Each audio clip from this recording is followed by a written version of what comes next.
Thank you all for coming tonight. I want to just start by acknowledging that this is a really difficult time. I know both on the national level, on the, what's going on in the state and here in our town, that there's a lot going on. We're going to talk kind of indirectly about some of it tonight, but I do want to just acknowledge that and thank you all for coming out tonight. I'll just go through the agenda, but I wanted to just note that it is 100 years ago. It was November 11th, 1925, when the Edgemont Park Memorial was unveiled and dedicated. And the story of this memorial, it was unveiled on Armistice Day in 1925, and this is just a really fascinating example of Montclair and the endeavor to build this memorial. They raised $100,000 for this, starting in the early 1920s, which today would be about $2 million. And they commissioned like a very noted artist to design the statue on the top and the bottom, and I have some information on the symbolism of it, but this was the picture taken, and you can't see very well, obviously, but over there, that white part are tents, because they had this enormous parade, 60,000 people, and it included servicemen from all over, marching from Bloomfield Avenue to the park, and the servicemen stayed in some of these tents. So, as I said, 100th anniversary next week, or November 11th for the memorial at Edgemont Park. So I'm just going to quickly go through this agenda here. So you're welcome. Then we're going to hear from our Director of Communications, Matt, who's here, and then from the manager, our manager. I'm going to talk for a little bit just to make some announcements and have a discussion. Then we have, I should point out here, our newest member of the council, Mr. Bill Harrison. And I believe Councilor D'Amato may, or I should say Councilor, yes, I should say Councilor Harrison. And Councilor D'Amato may speak a little bit about what's going on with facilities and infrastructure, and then we can talk a little bit more about answering any questions that you have. I want to thank Rick for being here and other members of staff, again, who are here. So why don't I Matt, I think you're going to walk us through some of the new things going on in Township Communications and how everybody can be aware of what's going on. Let me just pull up my presentation very quickly.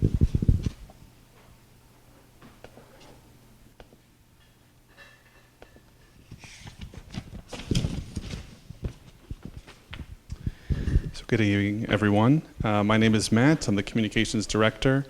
I've been working for the Township for about a year now. I started October a year ago.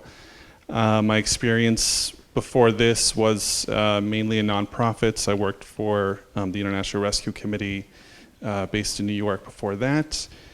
And then I moved out here. And I wanted to change, and I thought, well, every municipality, every government must have some communications needs of some kind, and the timing just worked out that there was an opening. So I've been here about a year now. I'm a resident. I live on Union Street. My sister, my brother-in-law, my two nephews have been here for 6-7 years, so I'm pretty familiar with the area. So for me, it's just nice to, it's my job, but I also have a vested interest in, making communications good and efficient for the town. So what I want to do today, besides just introduce myself, is just give an overview of the different kinds of communications channels we have and really the purposes of each one. Now, I think that, they have their different purposes. The website is for something, social media is for other things. But I do try and never have it so that there's some really crucial piece of information that's buried on the website or only in an email. Like the most important stuff, my goal is to have that be, on the website, on social media, emailed to you, on a flyer, in 205 hung up. So I'll just walk through each one, and then I also want to actually show you, what it looks like on the website, how to sign up for email and stuff like that. So we can start with the website. So the website, briefly, I'd say it's sort of the central hub for township information. I'd say it's like the business side of township, communications. Anything with forms, permits, anything with council meetings, board meetings, agendas, anything statutorily that we have to communicate will be on the website. It's not so much like a community event calendar on what's going on that's non-township. We try and keep it sort of very focused on official township events and important information and updates. And the homepage I'll show you has quick links for things that people usually visit the website the most. Pay bills, report issues, sign up for alerts, requesting public records, and other sort of online services. I assume that when people are scrolling on their phones, they're not, MontclairNJUSA.org is not part of their entertainment routine. So I know that, very much that people are going on there for a specific reason. So just back out of this and go on the website. So up front you have like these 6 buttons which show some of the most common things that people need. And then down here there's some quick access to the latest news. So this part will show the 3 most recent sort of news announcements that we have. And then you also have your events here, and you can see the full township calendar, which really, again, is, there's not going to be live music at Tierney's on this calendar, but there will be every planning board meeting, when there's a public holiday and the office is closed. So really sort of, like I said, the business end of things on the township side. And I do just want to specifically point out this button here is where you actually sign up to get email communications. I also have a flyer on the check-in table back that has like a QR code which says how to sign up, and you can also always email info@montclairnjusa.org. It's a generic email, but it goes to my personal email. So if you're like, I don't want to deal with the QR code, I don't want to sign up, you can just email me and say, sign me up, and I can actually manually add you to our database so you get those communications.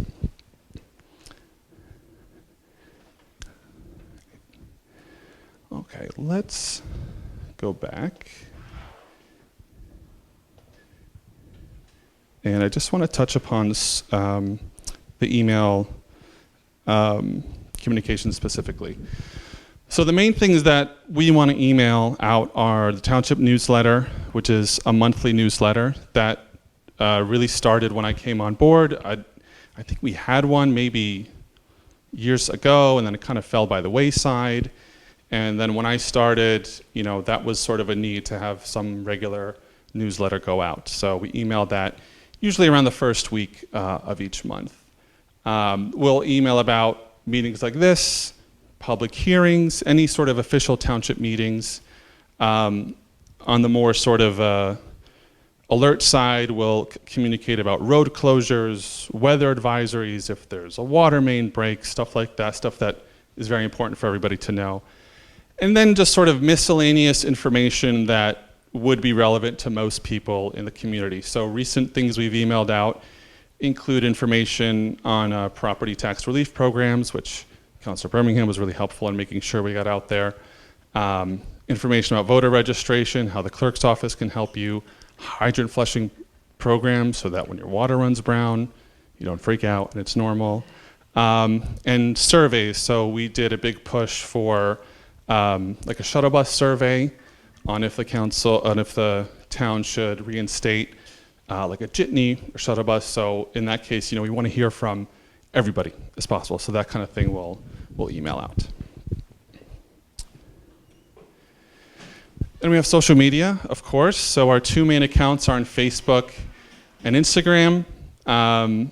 For social media, it's a little bit lighter materials. It's still important stuff on there, but we're not going to post like a resolution, on Instagram.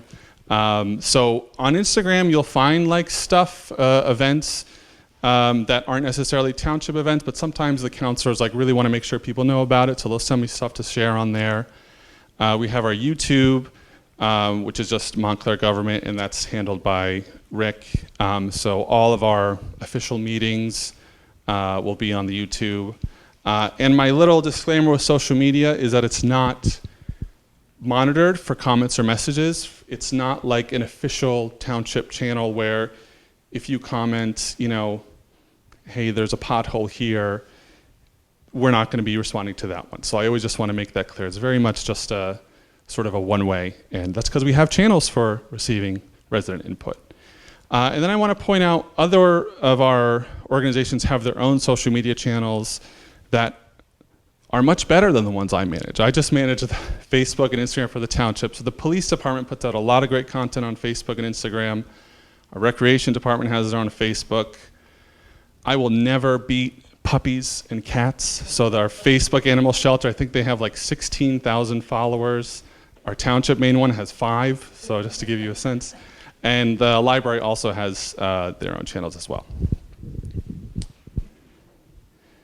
And then I wanted to talk about that, the communication from residents to us, how to report issues and concerns. So as I showed before on the website, there is a button that says report an issue, and I'll just show you what that looks like. So once you click this takes you to our sort of 311 alert system, and there's a knowledge base which has information on common issues that you can search for, but really what most people use it for is to request service. And it has a geo mapping feature, so you can report exactly where the issue is. You don't have to put something on there. And then you can search, there's all these categories for the types of issues. And in some cases, what I find helpful is, let's say it's like a street light out. Well, a street light is actually managed by PSC&G, so it'll tell you, call them directly, go to this website, saves you from emailing someone, the department head. It's not really on them, it just gets you directly to where you need to report it. But something like a pothole would go directly to our Department of Community Services. So it's an automated system. If I say there's a pothole on Valley Road, it goes directly to the Community Services Department. And if you don't have to include your email, it can be totally anonymous, but if you include your email, you'll get updates then saying if the issue was resolved and what's going on with it. Now the big caveat I just want to mention is this current software, we're probably going to move to a new one that's better and easier to use, maybe within the next 6 to 12 months, but it'll still always be accessible here with report an issue. And again, what I mentioned before, this email address, info@montclairnjusa.org, you can always just email that, and if there's something, and again, that goes straight to me, so I can help you with that. Oh, and all our contact information for our elected officials is here. But I do like to point, the report an issue out, because sometimes there's issues that, if it came to you, you would just be forwarding to staff or the appropriate person anyway. So it's just trying to make things efficient and optimized. Who gets it first? If I put one in, where does it land? You said a pothole would automatically go to the streets department, but is it automatic, or do you have to send it? It's automatic. So that's why it's categorized. So anything with like pothole, What if it doesn't fit in one of those categories? then it'll go to, it's managed by our deputy township manager. But like I said, the backend, it's honestly not a great system. I'd like to have it so whatever software we have next is we can have multiple people have eyes on it. And that's why my backup is always just emailing info@montclairngusa.org, because that goes to me directly. Because there's always going to be some miscellaneous things that don't fall into a certain category. But it's a good question. Thank you.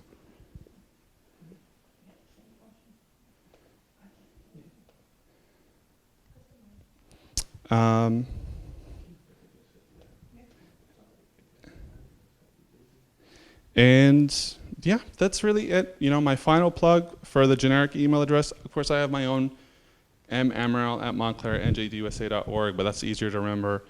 That's my phone number. I have the flyer back there for signing up for alerts and my business cards if you ever want to get in touch. And I do want to mention too, like, we try to do offline communications as well. We don't just want to have it exist in the digital space totally. So the shuttle bus survey, the jitney survey, like we posted that all around town. I actually had manual surveys printed out at the manager's office for anyone that didn't want to fill it out online. They could fill it out manually, then we would enter it into the system.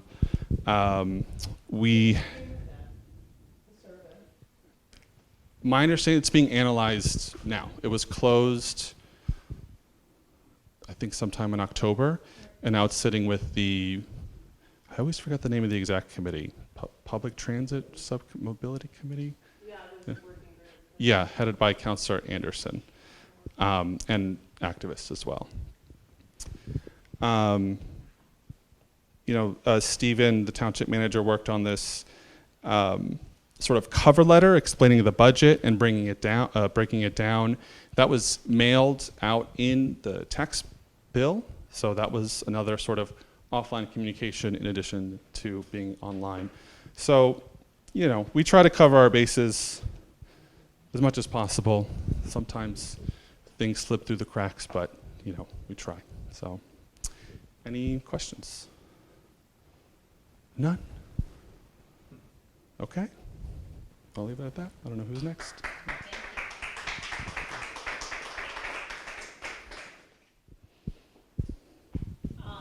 Thank you so much. So now I'd like to turn to our manager, Stephen Marks. And for those, just a reminder that we have a council manager system. So we don't have an executive mayor in the town. We have a manager who acts as basically the CEO of the township. So we are very lucky to have Mr. Marks, who began in, was it May that you started? April. Okay, so you're here for a few months and has already made a big impact. So welcome.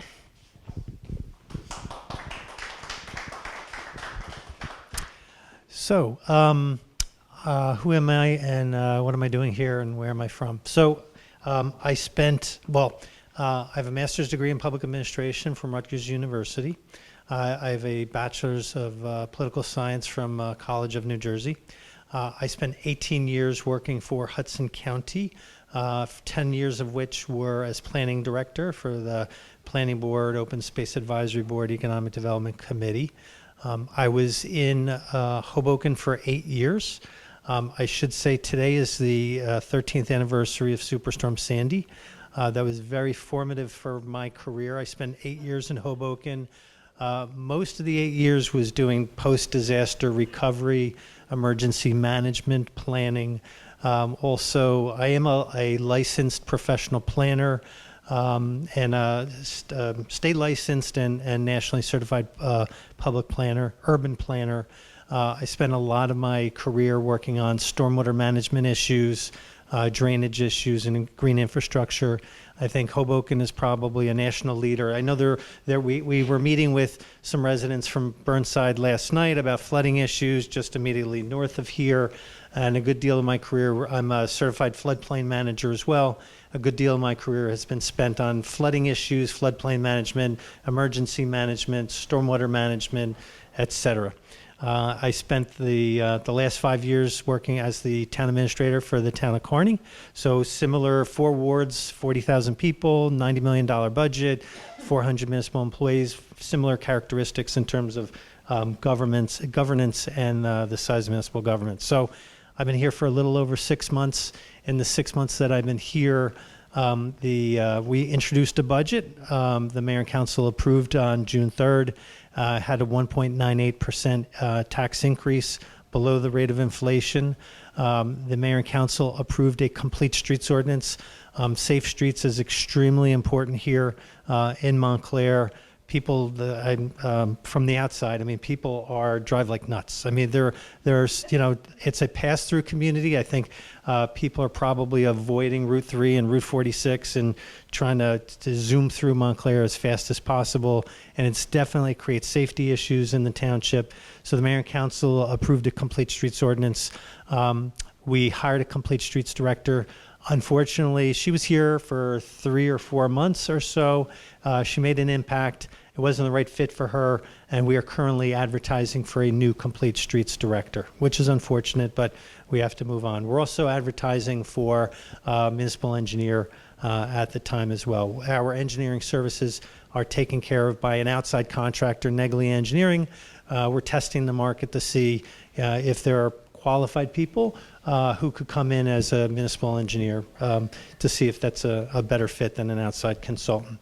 So on July 9th, the New Jersey Department of the Treasury came out with their rate increases for the state health benefits plan for 2026. It was a 36.5% increase in premiums for anybody, state employees, county employees, municipal employees, anybody participating in the state health benefits plan, which Township of Montclair spends about $10 million a year on employee health benefits.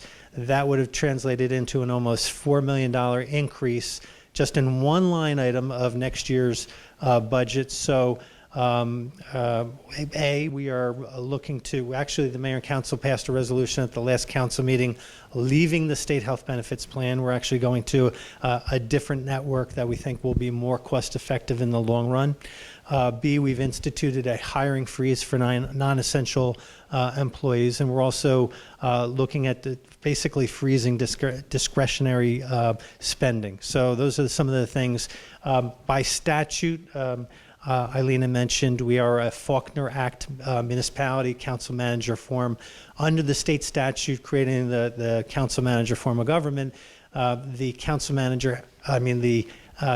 manager has to conduct budget hearings in the month of November. So I've instructed each of the department heads to come up with 3 budget scenarios to present by November 1st, by the end of basically the close of business this week, and we will be having a public hearing on those 3 scenarios sometime. We haven't set the date yet. We will be advertising the date for the public hearing. Now, the public hearing doesn't set the budget for 2026. The budget, per state law, the budget has to be approved by either March 30th or the following meeting. So we have about 6 months to actually formulate the budget. We're just expecting the departmental budget requests to come in. So the 3 scenarios are a wish list budget, B, freezing the departmental spending at 2025 levels, and then C, a reduction of 5%. So a reduction of 5% doesn't sound like much, but given that the rate of inflation is 3 to 4%, a 5% reduction is significant. It would be the equivalent of a 8 or 9% reduction. So we'll have a better understanding of our budget, our 2026 budget, sometime in November. Some of the other things that we're doing to be cost effective, everything we do has to be cost effective and financially responsible. So a couple of the things that the mayor and council have done. The previous mayor and council had approved a $6 million bond for Clary Anderson Arena. Clary Anderson Arena, I mean, the serves probably a small segment of the population, hockey players and ice skaters. Not everybody from the town is an ice skater. Not everybody from the town wants to ice skate. So it didn't seem fair to put a $6 million bond ordinance on the backs of local taxpayers if they're not utilizing the arena themselves. So what we did, the mayor and council actually canceled the $6 million bond. We created a utility, a self-liquidating utility for the arena, and then we upped, when I say we, the mayor and council, upped the skating fees. So the increased skating fees, repairs are necessary, right? The Clary Anderson Arena, for anybody who's been there or anybody who wants to go take a look, has been in operation for probably 50 years or more. It's been the victim of basically neglect and underinvestment, so to speak. My visit there, I also I am a commissioner on the Garden State Municipal Joint Insurance Fund. So I am always looking at things from a risk management perspective, insurance liability and hazards. So my visit to Clary Anderson earlier in the spring, I eyeballed a lot of concerning things, things that were clearly code violations, safety issues. I didn't feel comfortable moving forward without addressing all of the risks, the hazards that were at Clary Anderson Arena. So investments needed to be made. So what the mayor and council did was three things. One, they created a utility. So the utility actually insulates local taxpayers from the financial exposure of being financially responsible for the arena. Two, as I mentioned before, increased skating fees. So the increased skating fees will be put back into improvements that are necessary at the arena. And then third was the mayor and council approved a $1 million capital ordinance to create the spending authority that will be repaid by the increased skating fees. So it's insulating local taxpayers from the financial exposure of the improvements that are necessary there. A second thing was that the township previously had approved a long lease for a senior center at the Mills building, formerly United Way building. It was about $13,000 a month, $168,000 a year, escalating every year to about $200,000 in year 10. We didn't think it was financially responsible or cost effective. It was actually above market, the previous lease. So we're in the process of canceling the lease. We're actually moving the recreation department out of the municipal building to where the Department of Community Services is. We're in the process of building a new senior hub in the municipal building using a $200,000 federal grant that we've received that we have to spend by next year. And then we are using $125,000 that was budgeted in this year's budget for the lease payments. We're actually using, it's probably going to be between $350,000, $400,000 worth of improvements necessary to create a senior hub in the municipal building. However, the good thing is once we build it, there's still ongoing costs, but the ongoing costs will be minimal. It certainly won't be the $168,000 of lease payments that the town would be making ordinarily under the lease. And then basically, that's a lot. I mean, the insurance issue, the hiring freeze, and the budget process is what we're in the thick of things right now. So if there are any questions, I'd entertain any questions. Yes. I just have one. I haven't been to the town hall in a long time, and I decided to go to the senior services, whatever, and the elevator's out of order. It's back in order. Oh, okay. Because then I know the director also had a broken leg. So it's a 1960. So the municipal building is kind of similar to Clary Anderson in that there's underinvestment, right? Disinvestment, some say neglect. It's a 1969 building with a 1969 elevator. They don't make those parts anymore. Once the elevator broke back in August, we had a special order, a motherboard, so to speak, a special order part that they don't, it's not an item they have off the shelf. So we had the special order. It took more time than it should have. The elevator, the good news is the elevator is back in service. I'll probably never be there again, but I thought that was a real awesome Well, run. I think Senior services is on the third floor and the elevator's broke. but the senior hub that we're planning, I think we have a working group of seniors who we're working with our architects. So I think we're going to land in a good place that everybody will be proud of come next spring when we open. I mean, that you Yes. have a lot of risk management experience that makes me very happy. I was a compliance officer for 20 years. And so, speaking of insurance, and without getting too far afield into the schools issue, one of the concerns that I've had is trying to understand the impact on our insurance as probably a town and a school system, and are they aligned? Do you have the same policies with different, are they separate, everything's separate? I'm not familiar with this, I'm only here 6 months, I'm not Right. familiar with the school. But- so but I- It has its own healthcare policies for teachers. It is not the same as the It's municipal. different, I'm talking about errors and omission and crime insurance. Right, so like It's completely property and separate. casualty, general Well, liability, workers' but right compensation, now, automobile. coverage, right? Or is an emissions coverage. Is that this, is the township completely separate with all of its Yes. insurance Yeah. coverage? Yes. And there's no There's no twain shall overlap. meet? There's no overlap Okay. between the town's insurance and the Board of Education's That insurance. wasn't something I've been trying to get an answer for, so Um, thank you for that. So the town belongs to a thing, a cooperative called the Garden State Municipal Joint Insurance Fund. It's 32 towns of similar characteristics, similar sizes, similar risk profiles, that basically it's a pooled risk program. So we spend about $1 million a year on our insurance premium, not health insurance premiums, but like general liability, property casualty, automobile, workers' compensation, et cetera, errors and omissions, and But it's completely separate. Completely separate from- Because I think the school probably also has consortiums with other Jersey. I would imagine, but I Okay. don't know for sure. So that was my question. I also did want to encourage, I appreciate that they're trying to upgrade services to seniors, but, in our experience in this town, partially because of the high property insurance, a lot of people have to bail the minute their kids get through the high school. And, we haven't done that.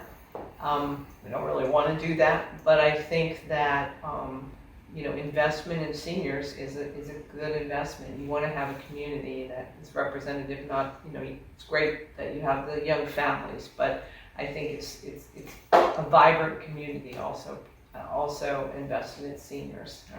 So I'm glad to hear that. I hope I have a couple of parents who were from Ohio originally, who were very, very involved and really blossomed in their 70s and 80s because of a senior center, that they became my dad became the chair, et cetera. And I've seen what it can do and how it can really benefit people. And my only concern is that they not get short shrift, Right. because, we don't have the buildings, so now it ends up being sort of a dispersed type of program, and I think that having a place where the community can come together is really helpful. So they say demographics is destiny. So there's a silver tsunami coming, and I think the senior organizations who we work with say that, I believe the number is 26% of residents are senior citizens, and that cohort, that demographic is definitely growing, over the next decade or two, and we want to service the senior community. So, yeah, I think they also add some diversity. absolutely. They're all in this room. Sorry. Where did you say the hub was going to be? Where the recreation department currently is, and the Section 8 office. It's about 20 Right on the main floor. on the main floor across from the. No, you don't need to know, but I'm just curious. Is that you're going to redo that space? It's Tired. It's extremely tired. So we're going to do a gut rehab. We're basically there's no load-bearing walls internally. So it's basically hollow at the shell to create program space in the center. So basically 2 or 3, couple private meeting rooms for consultations, could be with nurses or social workers or financial counselors or whomever. And then 2 larger rooms, 1 room for a digital inclusion lab for computers to teach seniors about different, digital things, and then a larger space for yoga, Pilates, dancing. Where are you going to find all the space? I know exactly the space that you're talking about. It's there. It's just, It's not going to be that big. it's not as large as I think the space that was allotted in the Mills building was about 4,600 square feet. This is about 2,800 square feet. It's still a significant, amount of space. So there are 1,000 competing priorities. We met last night with residents who are experiencing flooding, and they would like the town to do something about their flooding situation. I hear every day from residents, pedestrians, parents that, the streets are unsafe. We have to make investments into traffic signals, stop signs, rapid flashing beacons, speed humps. There's a cost associated with everything, with all of that. And it's up to us. if we're put on, from a risk management perspective, Title 59 kind of immunity defense, if we're put on constructive notice that there's a hazard, then you can't possibly, no town could do everything everywhere all at once. But part of municipal governance is doing project prioritization and basically putting everything in rank order of what we have to do first, second, third, fourth, fifth. We can't, again, we have to be cost effective. We can't afford to do everything all at once. And we have to be cost effective in our decision making. So, by canceling a contract, which eventually would cost $200,000 a year, and bringing in in-house, that will be a small fraction of that for electricity and lighting and, HVAC. It would be, a couple $1,000s a year rather than $200,000 a year. If we multiply those decisions over time, over multiple, sectors, it adds up. I mean, Montclair is a high-value community, a high-tax community, and it's, I think, ever present in the minds of the elected officials that they have to, keep property taxes stable. The lady in the back first, I'm sorry. Will this space and Wally Choice still be used? Yes. That is to supplement this space in Wally Choice and the library. These two spaces are, anyway, Wally Choice and here. But my other question is about the municipal building. Maybe I misunderstood, but a few years ago I heard that it was in such bad shape that they didn't want to do anything to it because they were planning to sort of just totally, I don't know, knock it down, but something to that effect. So then why put $200,000 into it? It's a 1969 building which needs TLC, right? It's TLC. Again, the town does not have an unlimited font of money to purchase. We're going through a process right now. I don't know if everybody's aware. PSC&G has approached the town. There's an electrical substation that was built in 1925 behind the police department, and they need to replace that. They can't knock it down and build a new one. They have to build a new one and then decommission the old one. So they have approached the town with the interest of buying the parking lot behind the police department, which in essence makes the police department unoperable. So we're actually in the hunt for potentially a new police department building, and Montclair is a mature community that's almost fully built out. There's not a lot of vacant land. There's not a lot of, spaces to put a new police department or a municipal building. So we're kind of landlocked in a way. And we're going through an alternatives analysis process right now for that.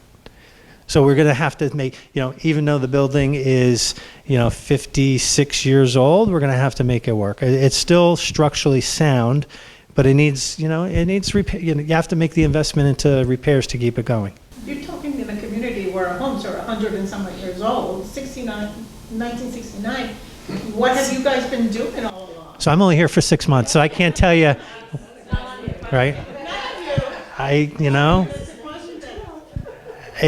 here for over 40 years. right. And, during that time, they could have done something. I can't. I can't speak to what could have done and been done, should have been done, years ago. Yes, sir. I'm going to do just the opposite. I'm going to give you a compliment. Oh, really? Because I find it very encouraging what you said about the arena and the center. That taking into consideration that you don't have an unlimited budget, that there are other ways to do it, that there are ways to achieve what you want without simply spending more money. Right. So bravo to you. Oh, thank you. Well, and kudos to the mayor and council for being. This is where we get along for 50 years. I know Hoboken very well, and I know the water retention programs that they have put in, and they are a national model. So again, kudos on that. As far as the planning in Hoboken and the way they handle growth, not so much. So as a planner who's now here and not in Hoboken or Kearney, I wonder, you touched on it just now a little bit when you said Montclair is a mature community, but even mature communities are always under pressure to grow, to bring in more people, more businesses, more of everything. So even though you've only been here a few months, it would be helpful for us to know a little bit about your view of how Montclair is going to grow, whether it should grow, what from a planning point of view makes sense for a community like ours.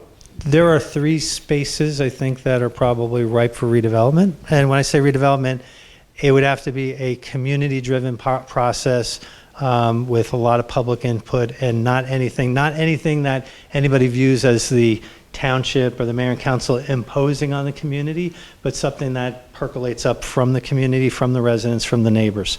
So Decamp Bus is one that's been decommissioned. It's a hulking mass. It's got some environmental issues. It's in the floodplain, next to Tony's Brook. So, I don't see another bus company coming back. So what is the community's vision with what's needed in town, right? So that's not something I would impose on the town, but I would ask you as residents, what would be your vision, given the constraints of the site, what would be your vision of the Decamp bus property?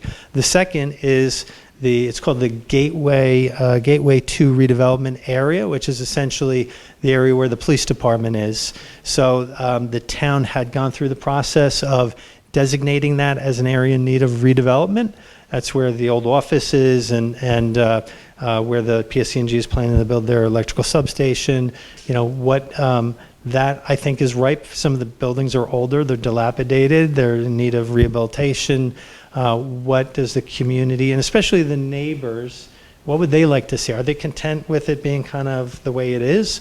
Or, does the community, do the neighbors have a vision to create something much better? And then the third would be the footprint for the municipal building. The township owns the municipal building, pretty large parking lot, the former bank, space on the corner. Is that something that the township or the residents want to, redevelop? You need swing space, so you can't just knock the municipal building down and put something up new. We'd need a replacement for the municipal building, and the municipal building, it's not, the municipal space is not going away. It doesn't have to be there necessarily. If the mayor and council want to redevelop that space, where would you put a new municipal building? So that's a kind of an alternatives analysis process that the township has to go through. But from my perspective, those are 3 sites that are ripe from redevelopment. And we're actually going through, for Lackawanna Plaza, the town for some time, I think a better part of a year, has been in negotiations with the redeveloper over Lackawanna. The township approved a redevelopment plan with like 300 units of housing. I think it was 20% for affordable housing, 10% for workforce housing, a supermarket, 40,000 square foot supermarket with some commercial office building spaces. We've been negotiating redevelopment. When I say we, the township, the township's redevelopment attorneys have been in negotiations over that for some time. We've been briefing the mayor and council. I think we're getting closer to the finish line. So that's something that is imminent, but long range, like Decamp, Gateway 2, and the municipal building are probably areas ripe for redevelopment. Yeah. But Decamp and the office, they're still privately owned, or? Decamp is privately, yes. So yes, they're privately owned. Good, thank you. Okay.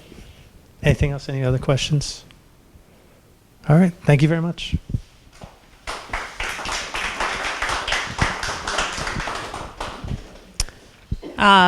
Thank you, Manager Marks, and I think you can see why we were so excited to bring him on board. And this was one of our first tasks as the new council, and I'm really pleased with the results so far. So I'm gonna do. Is mine? I have a few slides here, and I'm going to apologize to my friend. This is my friend Dave, who we went to college together, and he lives here. And I saw him walk in, and I'm thinking to myself, my PowerPoint slides are very embarrassing because they're not really best practice slides here. So they're small, and you're back there. I will sort of tell you what's going on, but I just to add to some of the announcements that Manager Marks mentioned. So Clary Anderson is open. This was a very intense process to get this as he said, the infrastructure of the rink had been neglected, frankly, and sort of how to keep it a running rink. It really was a community endeavor to do this, and it is open. It will be open, more open skate for the community than, so there will be on Friday nights. I don't know if some of you may remember, that used to be something that was part of the community. Kids would go on Friday nights, and that will be there. You may have noticed in Ward 2 that there are a lot of roads under repair right now. PSC&G is doing a lot of gas line replacement, and then they go ahead and repair the road after there's milling and paving, and so that's been going on. In the spring, you will be seeing Upper Mountain, north of Watchung, will be under repair. There will be drainage improvements there. There will be some traffic calming measures going on there. A lot of that will be paid for by a grant from NJ Department of Transportation. And then south, Upper Mountain South, there will also be work there because there needs to be water lines replaced there, and then there will be some repaving as well. So that's to come next year. As the manager alluded to, we are very focused on traffic safety. When we look at what's harmed people and what kind of is preventable harm in our community, traffic crashes and pedestrian deaths are really one of the prevalent and unfortunate things. And so this is something that we're really very focused on. As he said, we are looking for a new complete streets director to really manage this in a cohesive way that makes sense. One of the things that has come up recently, and you may have also seen this, are e-bikes around town, and we're looking at what we can be doing as a town to put some regulations on there. There's some state restrictions on what can be done, but that's something that we're going to be looking at. And then the other thing that you will be hearing a lot more about, and many of you, if you've lived here for 40 years, you've probably seen this already, that you've been through this. We will be having a revaluation, and that's been ordered for tax year 2028, and that is to align assessed value with actual value throughout the town. So that is a multi-year process, actually. It's a very sort of painstaking, every house is evaluated in town, and that will be completed in 2028 for tax. So it doesn't start in 2028, it's completed in 2028. Right. Yes, it'll be starting actually next, like the process, we've already approved funding for the process. We have to get our tax maps approved, and then there has to be this again, every house, there's knocking on the door and sort of is assessed, so. If I may add, I'm a realtor, so I know a little bit about this. I don't know if you know that the rate will be going up as well, so the fear is that the taxes are going to double or increase drastically. They're not. The price will go up and the rate will adjust to that, and most homes will not see a raise. Right. So, to this point, it's designed to be a revenue neutral process. It's not designed to be gaining more money. It's just to even out. And some houses will have increased taxes, others may have decreased taxes, and many will stay essentially neutral. And some will see a reduction. Yes, some will see it go down because a lot of houses relatively now, they may be paying more than their value relative. So those are just some announcements. And then I do want to just say, Matt will attest that this is something that I am very interested in making sure, and next year we will try even more things to do, that everybody who's eligible in Montclair is taking advantage of the property tax relief programs that are available. And it's particularly homeowners over age 65 who can really benefit. So the deadline for filing an application is October 31st. If you know anybody who may be eligible who hasn't, with the new Stay New Jersey program, the income qualification is up to $500,000. So many homeowners in Montclair should be eligible for that. But they do have to file an application by October 31st. For the money that's already come out, or that's for the next time? Are we automatically renewed if we're already in it? If you filled out that. Yes. Yes, so you have already filled it out. New one in March. They'll notify you what you're going to receive. Right, but that deadline is, This is so you've already filled it out because it starts in January. And so, so the senior freeze is what many of you maybe have already been taking advantage of. And that also, their income levels have been increasing to make more people eligible.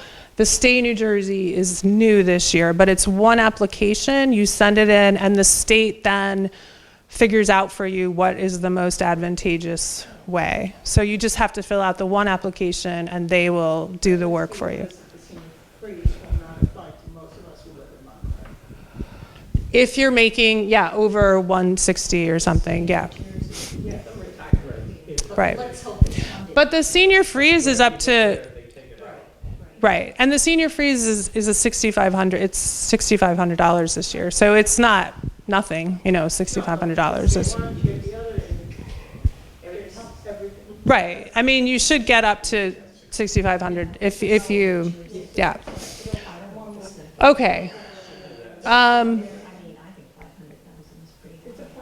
Yeah, it's pretty high.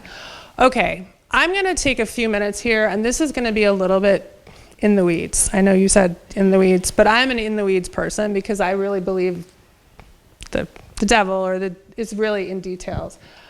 As I said, I really acknowledge what is going on in Montclair. Montclair for me is a really special town. I'm going to go through a little bit of why, in the context of New Jersey, Montclair is under pressure. And I'm going to say it, and I'm just going to go through a little bit of where we are and sort of what's been going on in New Jersey in the last several decades. And I say this because there are people who move from New York and Illinois and Massachusetts, and they say to themselves, how come my taxes are so high here and it's not like it is in Massachusetts or New York?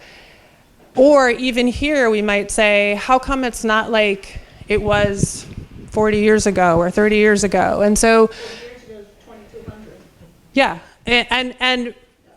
and what has happened in New Jersey in the past few decades to lead us to where we are now? I just want to go through very quickly because I do think facing what we're facing, it's really important that we have an understanding sort of what the kind of pressures on Montclair are. So very quickly, the orange, I think we all know, New Jersey property taxes are among the highest in the nation. We are subject now with our Type 2 Board of Education. There are 3 separate taxing authorities. And so you asked earlier, it is very much that they are designed to be separate. All of which are subject to a 2% levy cap. And you may remember that was famously done by Chris Christie in 2010. And in a municipality, our budget actually has an additional cap of appropriations. So we even have a separate cap of how much money we're allowed to spend every year. Referendums, as we know, are required to exceed a levy cap. And there are always exceptions to the cap, including health care, sometimes pension benefits. But that is really the mechanism. So there's really not, and we've been asked, can you help the schools? Can you give money to the schools? It's really by design, we're not really able to say, we're going to take from our budget and give you $20 million, from our budget. It's sort of designed to be separate. That is different in other states. If you go to Massachusetts, they do it very differently there than in terms of they don't keep it separate. So that is just something in New Jersey, though, where we are. Each of the taxing authorities sends to the county sort of what their what they're expecting to collect, and then the county confirms the tax rate.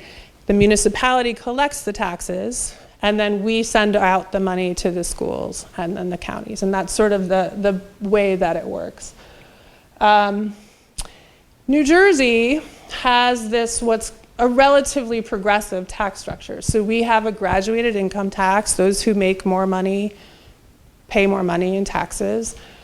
We have a moderate sales tax. And one of the things, unlike 38 other states in our country, we don't have local sales tax here in New Jersey. So if the general sales tax all goes to the state. So what that means for a community is you don't have sort of the feedback. If you have a busy commercial space or center, you get tax revenue in sales tax. What we have in New Jersey is if you have a busy commercial center, all of that gets sent to the state, and really none of it is kept locally. That's different in New York. They have local, most states will have some sort of local. There are limited local excise taxes, so you'll hear the cannabis tax is one of them, hotel tax is another one. Frankly, in Montclair, neither of those is likely to ever be tremendously revenue generating, given we're a mature community. We have our 2 hotels, but we're not going to be, Parsippany or, a place where they, or Bridgewater, where they do have a lot more of that. And then really a key thing here in New Jersey is that we are, by our Constitution and by order of this New Jersey Supreme Court, state aid to municipalities for schools is really based on a progressive formula where more state aid will go to less resourced municipalities or school districts, and less will come to wealthy towns. This has a major impact on both the state budget and local property taxes, the way that this is designed.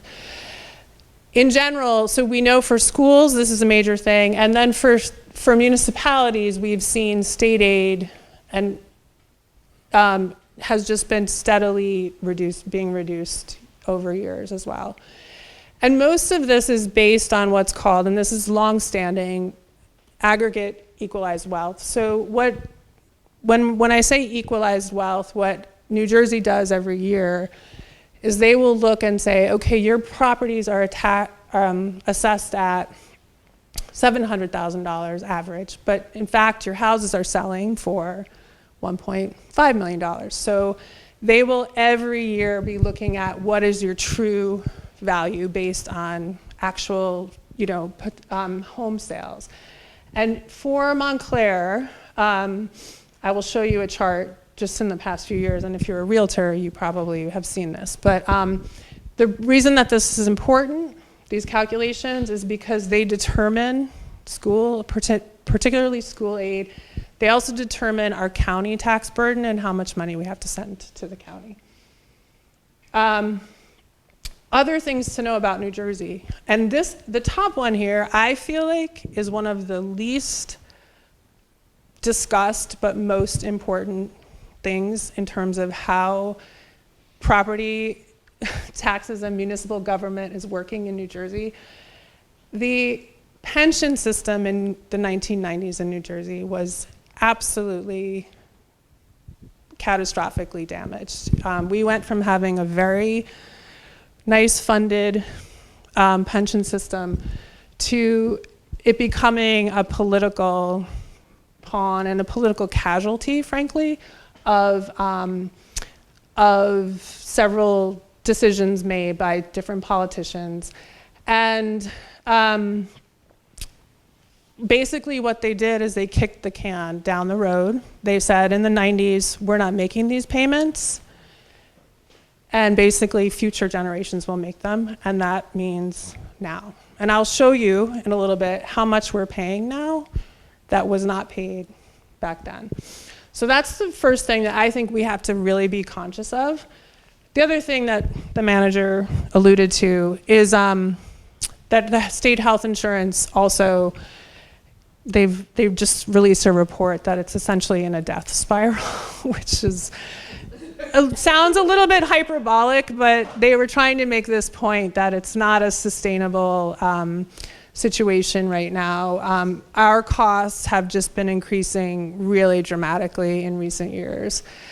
And then really just in summary, much of the state's tax structure is designed to meet the need to fulfill the requirement to provide a thorough and efficient education to school districts. And the School Funding Reform Act of 2008, which was modified in 2018, is really constitutionally mandated spending.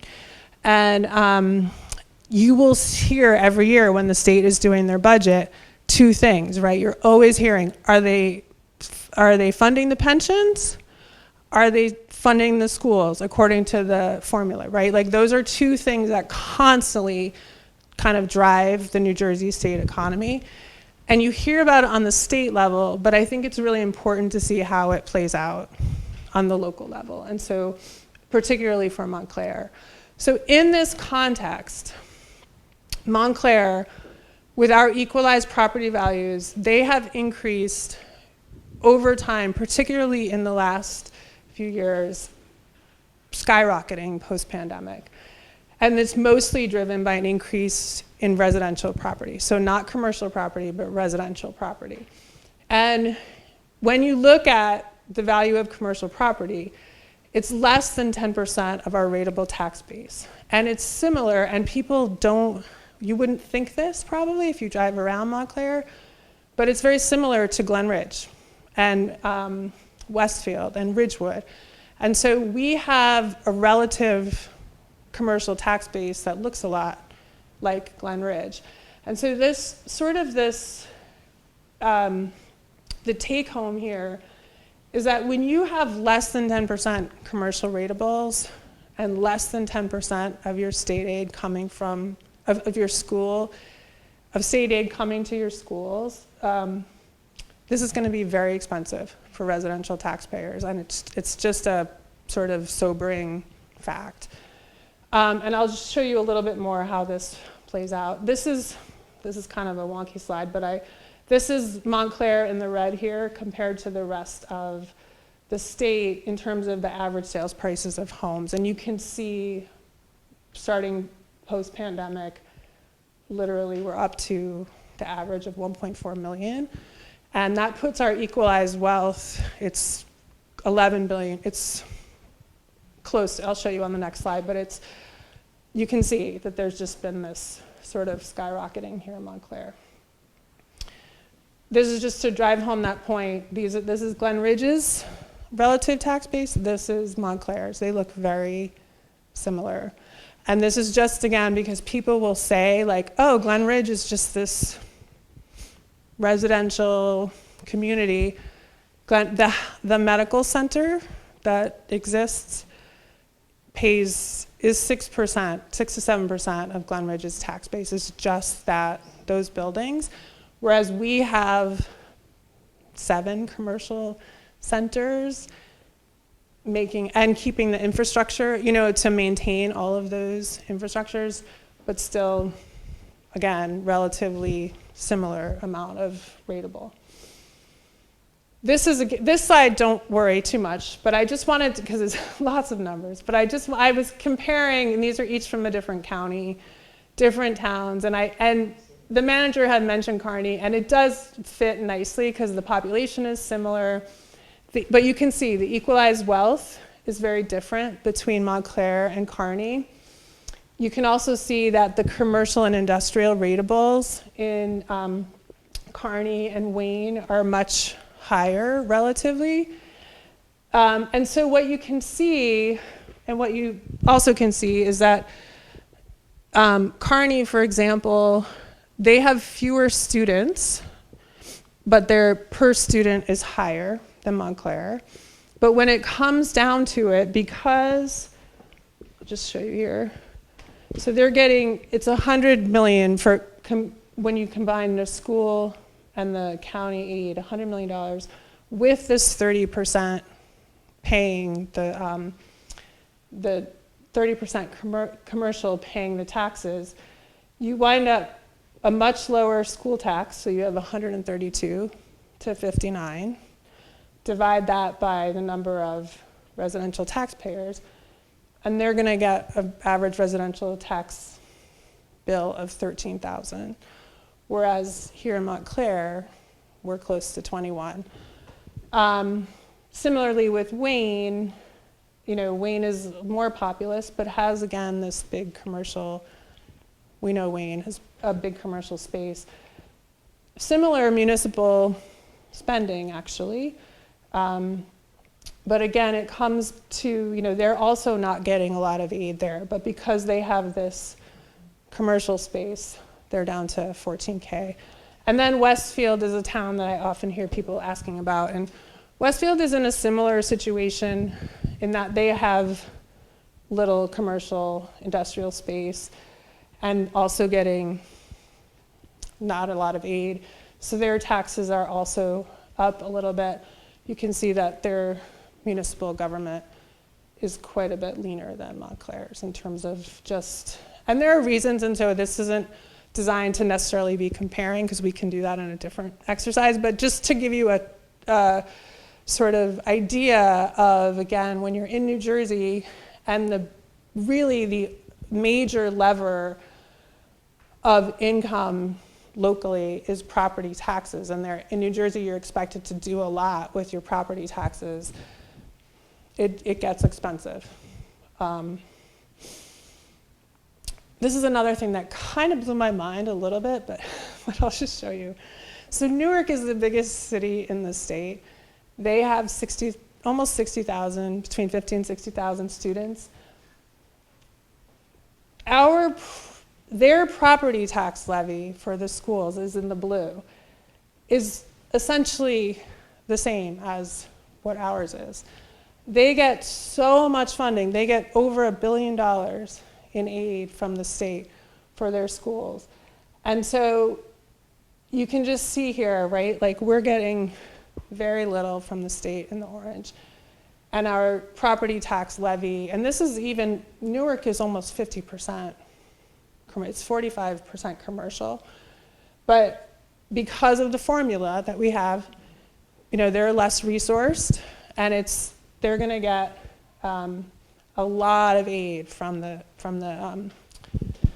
state, and 85% of their school budget comes from state aid. Just to show you, again, this reality that because of our equalized wealth, we are essentially on our own. I should add that, New Jersey, just because of what we value, spends more on schools than most other states, but it is just what it is. This is just those, comparing here, Montclair, Kearney, and West Orange. You can see, this is Montclair pre-pandemic aid, and this is just in millions of dollars, post-pandemic. Montclair's was relatively flat, again, due to this formula. What post-pandemic you saw for towns that do qualify for aid, they did get boluses every year, year over year. Like Kearney got $10 million, $10 million, the next year $10 million. Because it's starting at 40 to 80. And a lot of that is because the pandemic, sadly, created a perfect storm. You had a lot of learning loss post-pandemic. You have historic inflation. You have health insurance that's out of control. And again, Montclair, the state is basically saying, you're on your own. You're gonna, you have to raise this. And school districts really only have two sources of revenue, major sources: taxpayer, property taxes, and state aid. Yeah? It's interesting, and you may be able to answer this, but given given how little state aid that we're getting and the taxpayer burden, it's concerning to me that we seem to continue in the town to be pursuing kind of growth, right? Like we were just talking about this deal with Lackawanna Plaza where there's going to be 300 units, and you know, are they really, are the developers going to be paying the property tax? Like, isn't that going to put us further down? So should we really be pursuing, should we be discouraging kind of these large, you know, apartment complexes that seem to be coming every day? I'm going to put a pin in that because I'm coming to that. No, but thank you, because that is obviously a big point of conversation. I just wanted to show, yeah, like, so you can see West Orange got like a bump, and again, there are lots of other towns that kind of are struggling, especially up against the 2% cap. And I will say, and I did this, I don't have this graph here, but I did do this little analysis. When you look at, you know, early in this century here, this blue line reflects property tax increases in Montclair, and it was 5%, 6%, 8%. 2%, which is where we are now, was never in the realm of what was thought to be something that would actually happen. You go back, and a lot of it is, again, this change in how the school's funding has changed. And in the late 70s, Montclair, almost a third, 30% of Montclair's budget was from external federal and state taxes. And that was when the state started these the Supreme Court started making these decisions that you had to redirect money to the lesser resourced. And there's just been a series of decisions that have sort of, and meanwhile, Montclair has gotten wealthier and wealthier. And what's also very difficult, and we know this, is that the value of your house doesn't matter to you until you actually go and sell it, right? It doesn't mean anything. And so it's a very difficult situation because of these formulas that are, you know, that are basically saying, like, the school district for any town except maybe shore towns is the most expensive thing that a town does. Like, the school is really, for most towns, it's just the cost increases are just rising, and again, Montclair is getting wealthier in an aggregate level, but of course, that doesn't mean everybody in the town is getting wealthier. But unfortunately, there's very little, and that's the purpose of a revaluation, so that we make sure that that people are being taxed fairly on the property that they have. But again, it doesn't solve that issue that if you bought your house and now it's worth a lot of money, it doesn't really help you until you go and sell it. I would think it would be the same for Glen Ridge, Beechwood, Short Hills, Summit, any of the other wealthy towns. They're not going to get a lot of state aid. Right. But, and I will tell you, one of the bedrocks of the 2008 formula is the idea that, and this is one of the things that was really a struggle, is the idea that every child, it costs more for some children. So if you have children with special educational needs, or if you have English language learners, if you had children who are being raised in poverty, those children are going to cost, they're going to need more resources. That was part of the formula. So every time annually the formula is calculated, they are taking into account these children. And so towns that are very homogeneous, frankly, have an easy, potentially it's an easier time. But which is not to say all of those, Ridgewood goes to referendum a lot in Ridgewood. Westfield in the past 3 years has been to referendum 3 times to raise above the cap.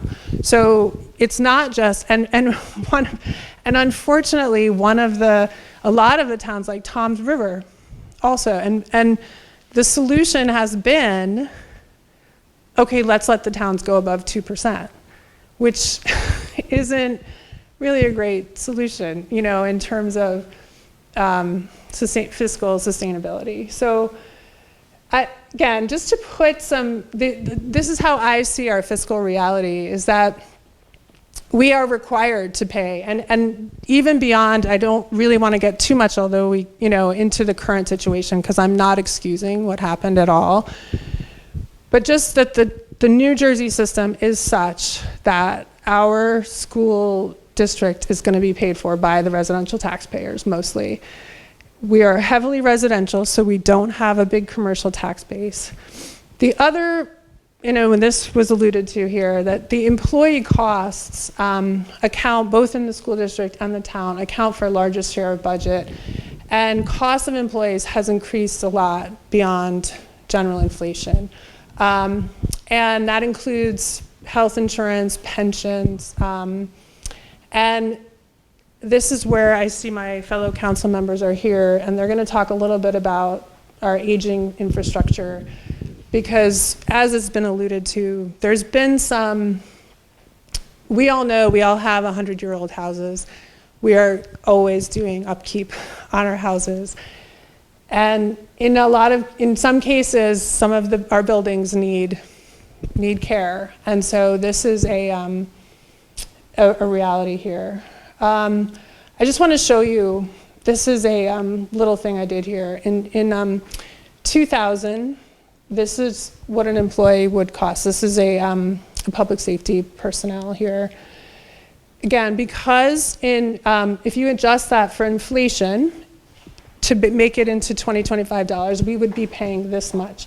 And that's because, again, we weren't paying into the pensions. It was all kind of moved down the road. Today, we have this employee pensions in the PFERS are almost at 37% of salary you're required to pay. And as we said, the state health benefit plan next year for a family will be $70,000, close to $70,000. So you can just see that what we were doing in 2000 to do the same thing today is just much more expensive. And I just put this up there. You can look at, when you go to the New Jersey websites, you can see they have a whole, for every town. This is the pension payments that we're making. So the normal pension, if we were just paying normally, is $2.4 million. The unfunded liability, so this is again because it wasn't funded, it's a very long story, but it's also just very messed up. So we're paying every year $5 million, $5.3 million, and just to make up for what wasn't paid. So again, like the total payment of $8 million, in 2000 it was $0 essentially, or close to zero. And today every year we're paying off this amount. And so again, I just want to point this out as a fiscal reality, and again, something that I feel like is kind of under discussed. Here in Montclair, you can see, like when you compare, we're almost at where like all of Morris County is. So again, just to reiterate why we do think about things a lot.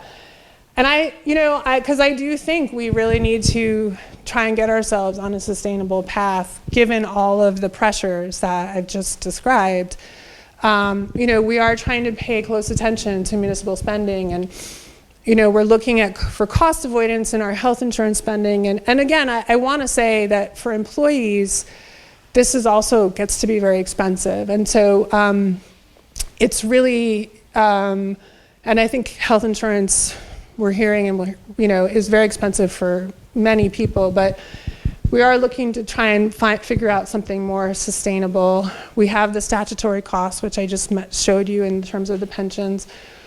We have labor contracts that we are obligated to, and again, we're negotiating those, and we're always looking to see if we can negotiate something. We're looking at a new thing we've just been discussing is leasing our police cars instead of buying them, and hopefully that will, and we've been talking with the chief, and we're sort of excited about that.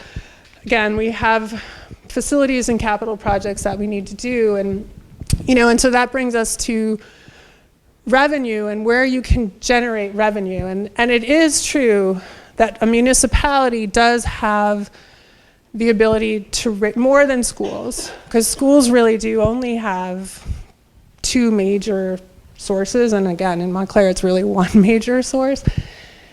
That we do have opportunities for non-levy revenue, and we are looking to see how we can optimize this. So we have fee structures, so permit fees or construction fees that hadn't been updated in 25 years. And so we're looking to update those. And again, it's not to nickel and dime people, but it really is like, if 1,000 people are getting a construction permit, if you can make it a little bit more, then that money can sort of add up.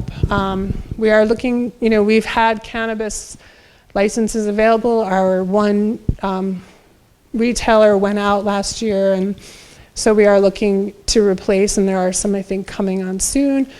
We have a really talented grant writer who works in our on sustainability, and we are looking always for grants.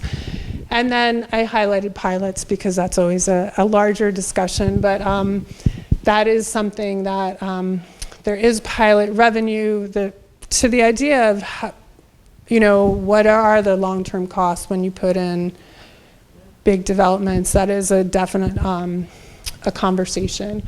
So I don't know if you have any other thoughts. And again, we're talking about this as like, it's a challenge here in Montclair, given the type of special town that we are, because it's not a lot of towns that have 7 different, lovely commercial areas, and that's what we love. It's so charming and lovely to have that, and a real source of community. So that's, I think, what I'm gonna then turn it over, just very quickly, because it's almost 8 o'clock. So I did invite my colleagues here, and maybe Eric, you could do just a very quick on the plans for community involvement around the facilities and infrastructure, because we really do have needs related to facilities and infrastructure. And so, do you want to just give a quick one? Yeah, sure. Hi. Well, I would just first say I'm a believer that that we're not constrained by resources in the world as much as some people think, except for one resource that's critical, which is Eileen Birmingham's. If we had more Eileens, we would be doing much better. So just a couple of words. Some mixed news, bad news, but good news as well, that nets out to be neutral or positive. So we do have physical infrastructure in this town that is aging like everywhere, especially in the Northeast. It's both the water lines under the street and sewer lines and so forth. Those are a category of things that I think are being taken care of as things go along in a way that I think we should all be very happy and proud about. You don't hear about it. Our water bills, which are not high in state terms, there's a portion of it that's set aside for the regeneration of these utilities, and that's a good thing. It's not hassling us now. We do have some aging, our key office buildings for the township and the police department on Claremont Avenue and Bloomfield Avenue are reaching or will soon reach the end of their lives, and we are determined to do something about it sooner rather than later, so as not to be caught in a trap by kicking the can. So a lot of our problems, from the pension problems to the school financing problems, are because people have kind of kicked the can down the road. We're not going to do that. So what we're going to do, we're actively looking at replacing those buildings in the most sustainable and thoughtful way possible, and we want to bring in the community at the beginning of the process, because we're just sort of for blue sky thinking about it. And I have a little sheet that I'll pass around. And it's basically, we don't want to do a poll because an online poll can be kind of gamed and unserious, is that it's basically just to ask people to think about their priorities and think about solutions that may not occur to us. And this is literally, there are not a million different options for where we might site a new building or how we might do it. It's not an endless number, but we do want to encourage people to think about it. So I'm going to pass this around and just again say that these buildings, so it may seem very strange to be going and talking about spending money on this right now, but in the larger scheme of things, it's not a huge amount of money, right? As you know, the school buildings ended up with an accumulated maintenance shortfall in the hundreds of millions of dollars. That's not like this. And we're ahead of it, and we're doing it in a reasonable manner, and we just want to have some advice from people and some thoughts about how it can be done, and that's it. And so it's nothing to panic over. It's a good thing. We're doing this at a good pace. That's all. So there's more to come, we're saying. There will be more community involvement to come. Oh, yeah, there's going to be. Okay. So I'm going to hand these out to people, which I would just encourage you to take one and maybe give it to a friend, especially anybody who has any special interest in architecture or building or just any thoughts. And there'll be a public workshop in December. And it's an ongoing process. And we're just getting ahead of the 8 ball. And I'm really happy to say that Councilor Harrison has joined the Facilities and Infrastructure Committee. Do you have anything you'd like to say? I don't want to put you on the spot. Okay. We want your input. Yes. We're not going to come and say, this is what we're doing, too bad if you don't like it. We want to hear what you have to say, what your thoughts are, and, we'll be guided, and, we're hoping that people will come up with some good ideas. All right. Okay, so it's 8:04. I want to thank you all for your attention. I want to let people go, but I'm happy to answer questions as well, because I know we went through a lot of stuff. I hope it was helpful, and again, if there's anything specific, please let me know. But I do want to let people, you can go. You've been.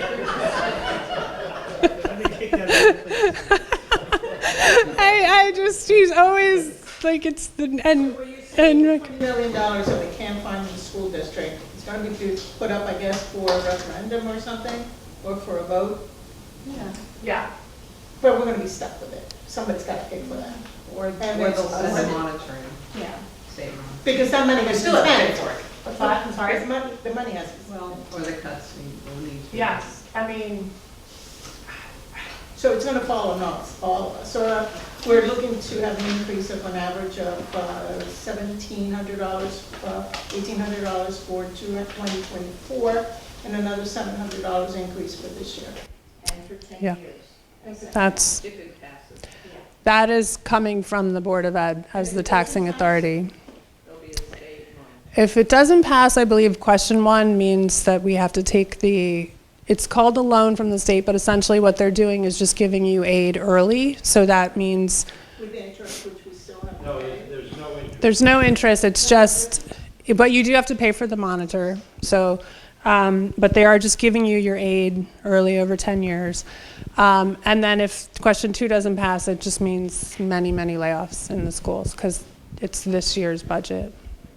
So Maybe it, can think about it in the summer.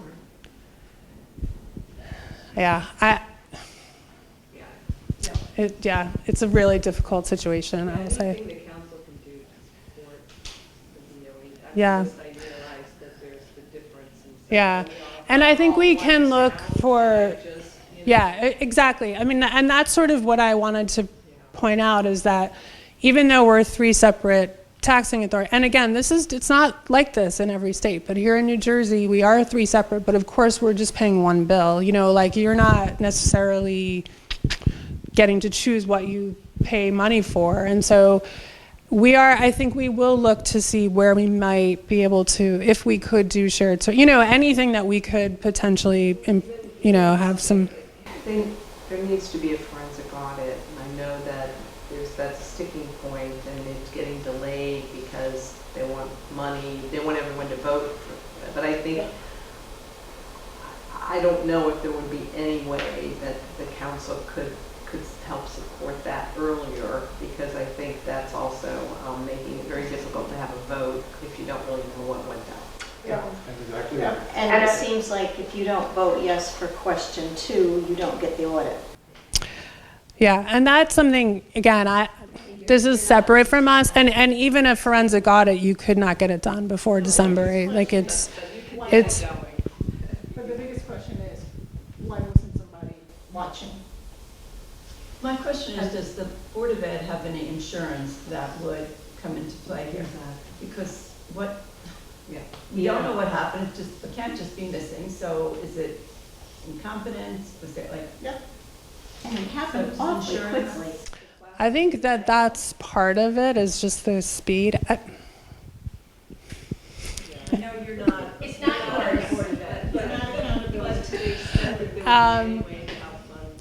I mean, I think I have a child.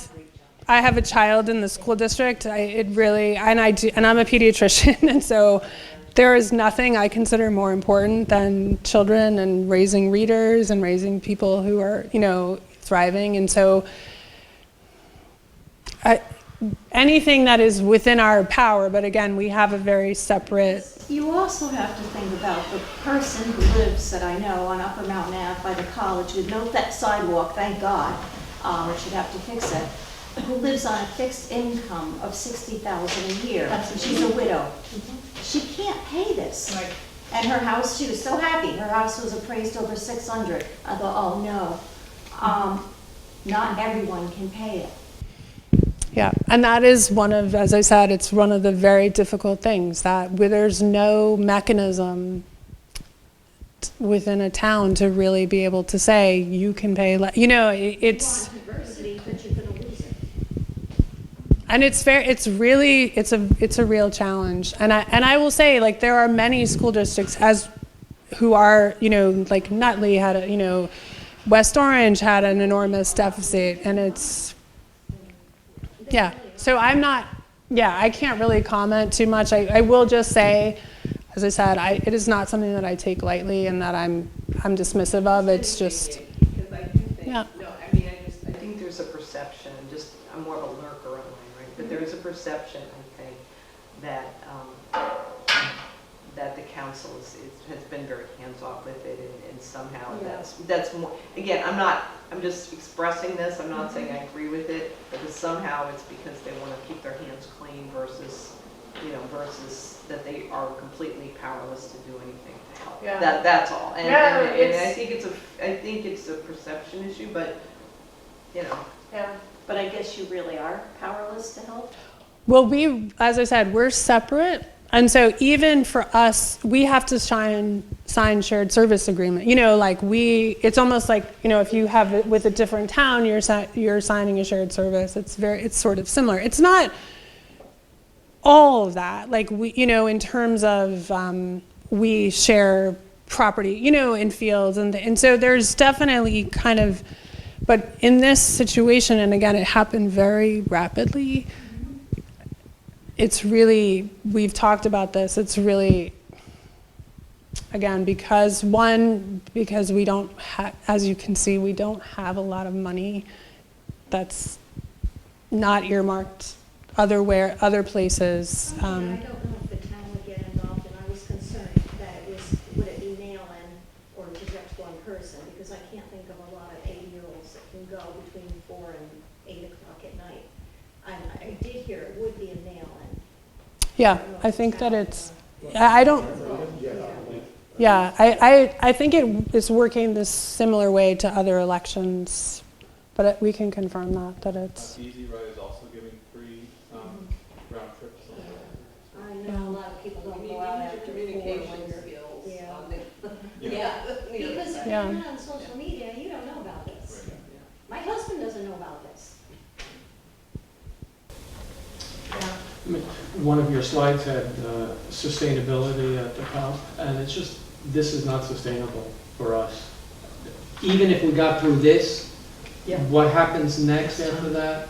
You know, it's impossible. It's just impossible. Yeah. The value of the house means nothing to us right now.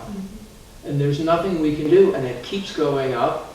Our income doesn't go up. And you're looking ahead at even more.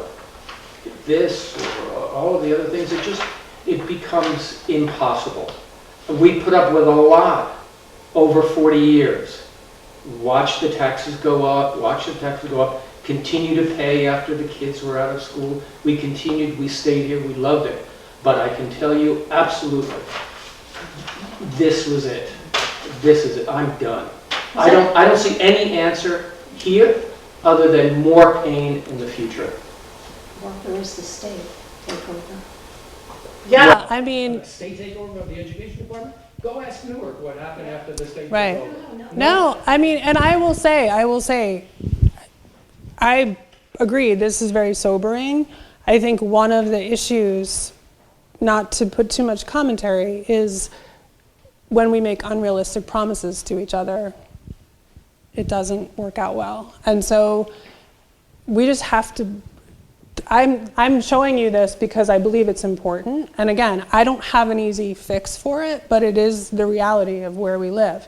Now, in Massachusetts, for example, several, I don't know, 10 or maybe 20 years ago, they instituted a meal tax, an optional meal tax. So I know towns in Massachusetts where they will make easily $2 million from their restaurants. How many restaurants do we have in Montclair that are shipping all of that tax money to Trenton? We're the ones supporting the infrastructure, you know, the roads, when the police are called, like we're the ones doing that. Do we see any, and New Jersey's sales tax is actually fairly modest. So if you look at, like, in the South, their property taxes are like this, and their sales taxes are like this.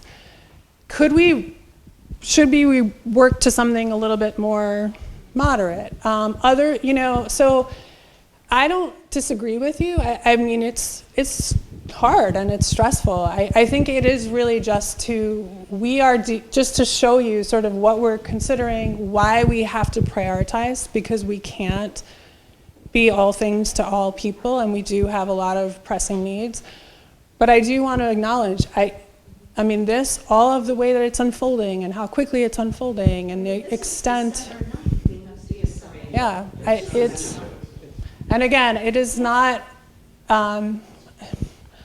it's hard to say, I think the term perfect storm is overused, but there were just a lot of unfortunate events, happening. But also the resources of the town can't be, sort of pooled, because you do have some very good folks who have, it just sort of seems like the BOE is kind of, they are out there sailing away in the storm, And partly too, the BOE, it's different, again, in New Jersey, that they really aren't allowed to be speaking. Like I can speak here, I can have this meeting, like individual board members on the school board are not allowed to do that. And so there's different constraints in terms of how things. We have a good list for Montclair is a special community. We have special needs and we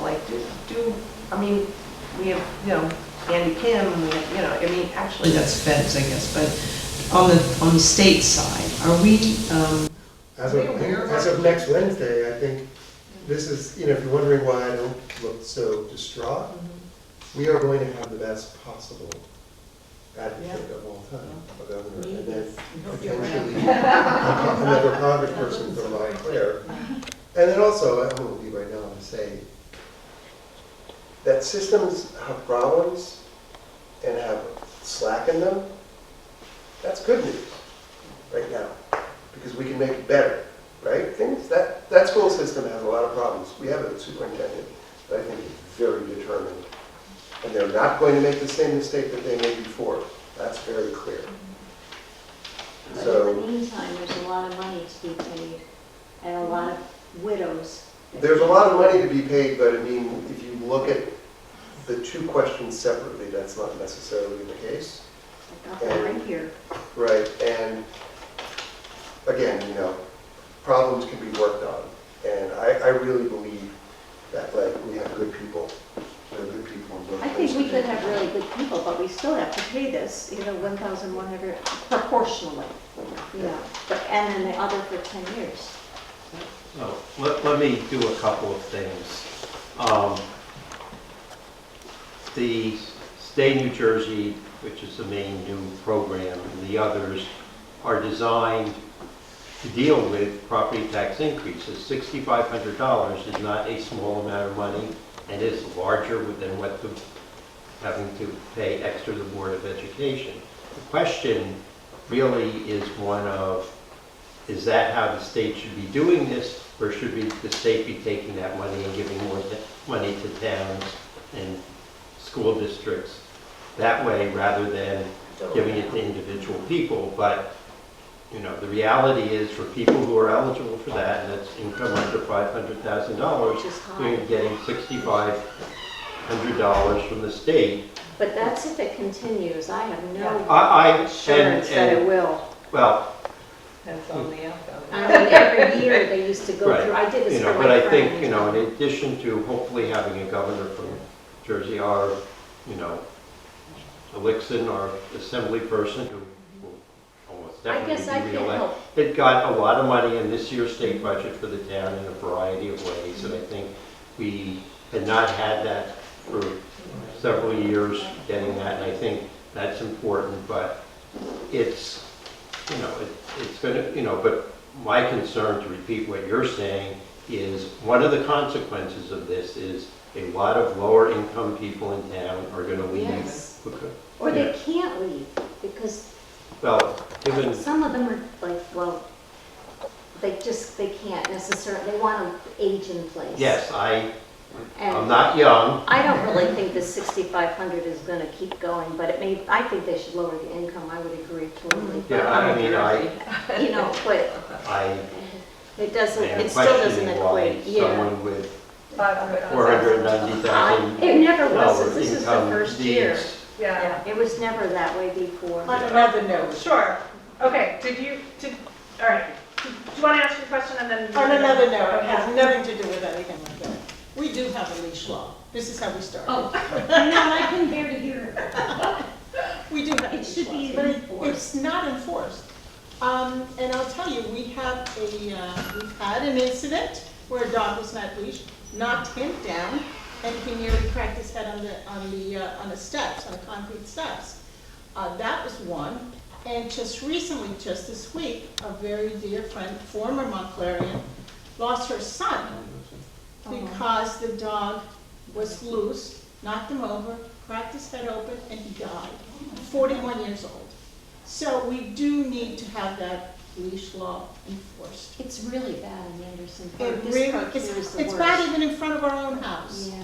So everybody feels we live on the island on Edgemont, and everybody feels that that is a dog park, and it is not. And we need to do something That's why about we it. don't go there, and I don't think those retractable leashes are any good. No, they're not. They're not. But that's a whole Yeah. other subject. But it has gotten out of hand. Yeah, it Yeah, is. okay. And with this latest incident, I mean, it was terrible. It didn't happen here, however, it could very easily have happened to Yeah. him Okay. or anybody else. Or the Yeah. e-bikes, right? That's Oh, all that. Yeah. you guys- They go faster than cars. I know. They get those kids around the park. Yeah, they do, they do. This was really well. Thank you. Perfect. Thank you so much.